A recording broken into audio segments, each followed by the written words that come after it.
විවාහක තේරීමේදී බලපාන තවත් ප්‍රධාන රීතියක් තමයි මේ බහිර්ජන්‍යතාවය කියලා කියන්නේ.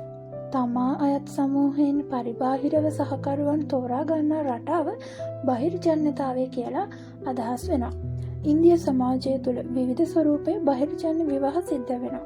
උදාහරණ විදිහට ගෝත්‍ර බහිර්ජන්‍යතාවය පෙන්වා දෙන්න පුළුවන්. මෙහිදී තම ගෝත්‍රයෙන් පිට වෙනත් ගෝත්‍රයකින් විවාහක සහකරු තෝරා ගැනීම සිද්ධ වෙනවා. ඒ වගේම තම ගමෙන් පිට වෙනත් ගමකින් විවාහයක් කර ගැනීමද දකින්න ලැබෙනවා. මෙය විලේජ් එක්සෝගමී නමින් හඳුන්වනවා. ලංකා සමාජයේ විවාහයකදී සලකන මෙම අන්තර්ජනතාව හා බහිර්ජනතාව කියන රීති දෙකෙන් විශේෂයෙන්ම කුල අන්තර්ජනතාව විශේෂ බව අවධාරණය වෙනවා. නමුත් බහිර්ජන විවාහ ක්‍රමය මගින් ඥාති සමූහය සමීප ඥාතීන් අතර ඇතිවිය හැකි විවාහ සම්බන්ධතා වළක්වලා තියෙනවා.